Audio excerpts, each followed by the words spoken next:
Pour introduire ce nouveau chapitre, nous allons regarder une petite activité GeoGebra. Je vous mettrai le lien dans la vidéo. Dans cette activité-là, nous allons avoir un parallélépipède rectangle ou un pavé droit dont nous pouvons changer la longueur, la largeur ainsi que la hauteur. Et nous allons faire une section de ce solide par un plan qui est représenté par le plan bleu, par un plan qui est dans un premier temps parallèle à une face. Comme on peut voir, notre plan il est parallèle à cette face-là ou encore à cette face-là.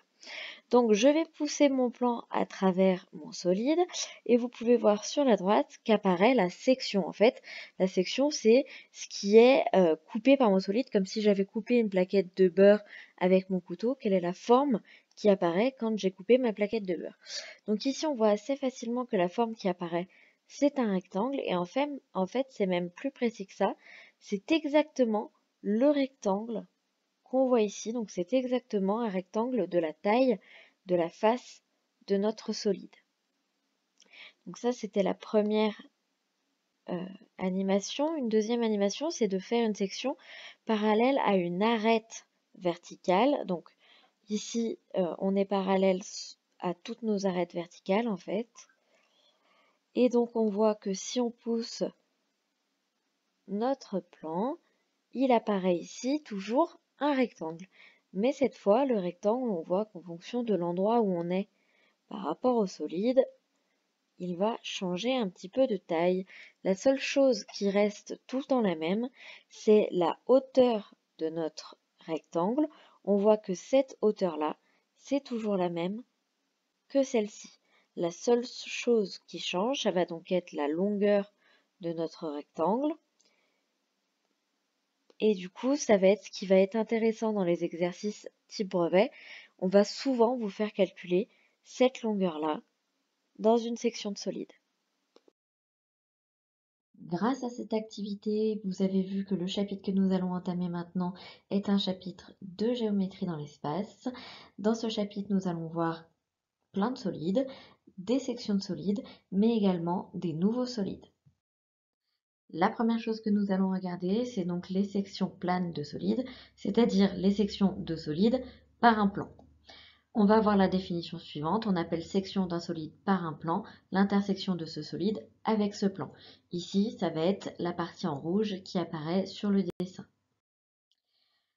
Dans un premier temps, nous allons donc regarder les sections d'un pavé droit par un plan. Comme nous l'avons vu dans l'animation, la section d'un pavé droit par un plan parallèle à une face est un rectangle de même dimension que la face.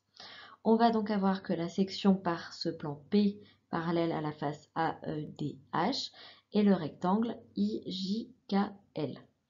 Et on va avoir que IJ est égal à AD et que IL est égal à DH.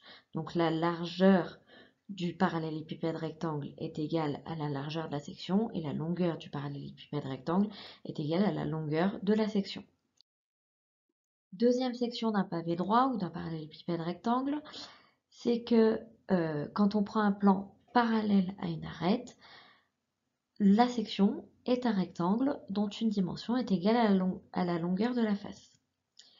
Donc la section par ce plan P, parallèle à l'arête AE, c'est le rectangle IJKL, tel que AE est égal à IL est égal à JK. C'est-à-dire que la longueur de notre rectangle était égale à la longueur de notre pavé droit. Deuxième chose, nous allons voir la section d'un solide qui est un cylindre par un plan. Donc on va commencer par un plan horizontal. Même chose, toujours on peut changer la hauteur et le rayon de notre cylindre. Donc je fais bouger mon plan. Ici j'ai un plan qui est parallèle à la base. Je fais bouger mon plan et je me rends compte que la forme de la section, c'est un cercle qui est en fait exactement la base de mon cylindre.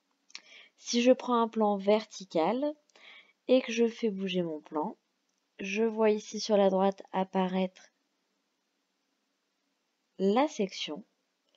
Et en fait, la section, on se rend compte assez facilement que c'est un rectangle dont la largeur va évoluer. Pareil, la chose intéressante ici, ça va être de pouvoir calculer la largeur de ce rectangle, puisque la hauteur, c'est la même que la hauteur du cylindre. Le seul endroit où on sait exactement à quoi est égale la largeur du rectangle, c'est quand la section passe par le centre de la base. Dans ce cas-là, on sait que la largeur du rectangle, elle est égale au diamètre de notre base. Regardons maintenant la section d'un cylindre de révolution par un plan. On a vu dans l'animation que la section d'un cylindre de révolution par un plan parallèle aux bases est un disque de même rayon que la base. Au niveau de l'exemple, on va donc avoir la section du cylindre par un plan P parallèle à la base et c'est bien un disque de rayon R. La deuxième section que nous avons vue pour le cylindre de révolution, c'est une section qui va être verticale, donc une section qui va être parallèle à l'axe du cylindre. Dans ce cas-là, la section est un rectangle dont une dimension est égale à la hauteur du cylindre de révolution. Pour l'exemple, on va avoir la section du cylindre par le plan P qui est parallèle à l'axe et c'est un rectangle dont la longueur est égale à la hauteur du cylindre. Troisième chose, on va regarder la section d'une pyramide. Donc ici, on a pris une pyramide à base rectangulaire, mais ça marche pour toutes les formes de base, on va dire.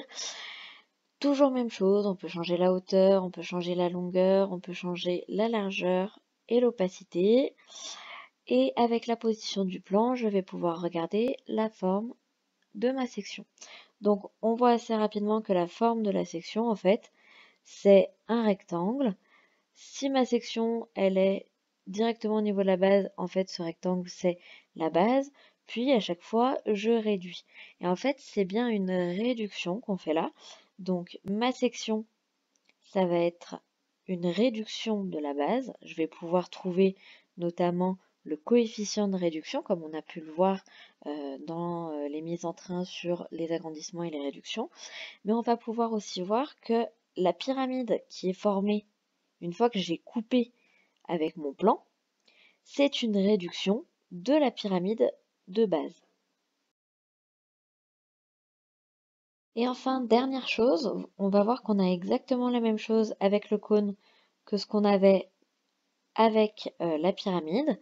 Si je bouge mon plan, je vois que la section, c'est un cercle. Donc en gros, c'est la base qui est réduite. Ici, j'ai une réduction de la base. Et je vois que le cône qui est formé depuis ma section jusqu'au sommet, c'est une réduction de mon cône en entier. Au niveau des propriétés des sections de solides qui sont des pyramides et des cônes de révolution, nous avons les choses suivantes. Tout d'abord, la section d'une pyramide ou d'un cône de révolution par un plan parallèle à la base est une réduction de la base, c'est-à-dire que la base A, B, C, D a été réduite pour donner la base A', B', C', D'. Et on a aussi que le solide ayant pour base la section est une réduction du solide de départ. C'est ce que je disais. La pyramide formée par A', B', C', D' et S est une réduction de la grande pyramide. Au niveau de l'exemple, comme je viens de vous le dire, le rectangle obtenu en faisant la section est une réduction de la base de notre pyramide. Et pour avoir le rapport de réduction, il va suffire que je divise les longueurs de ma petite pyramide par les longueurs de ma grande pyramide. C'est-à-dire que par exemple, je vais diviser SA' par SA. J'aurai alors le rapport de réduction, c'est-à-dire le nombre par lequel je vais multiplier toutes mes longueurs. Et la pyramide SA', B', C', D' est une réduction de la pyramide SABCD, c'est-à-dire que j'ai multiplié toutes ces longueurs par mon rapport de réduction. Attention, au niveau du volume et des aires, je vais bien avoir les propriétés que j'ai vues dans les mises en train sur les agrandissements et les réductions, c'est-à-dire que je vais multiplier toutes les aires par le rapport de réduction au carré et tous les volumes par le rapport de réduction au cube. On fait la même chose avec le cône de révolution. Vous pouvez voir que ma section, c'est une réduction de la base de mon cône de révolution. Et on peut avoir le rapport de réduction en faisant les mêmes calculs que tout à l'heure, c'est-à-dire en divisant les longueurs de ma section par les longueurs de mon cône de révolution. Puis on voit aussi que le petit cône de révolution qu'on obtient grâce à la section, c'est une réduction du grand cône de révolution.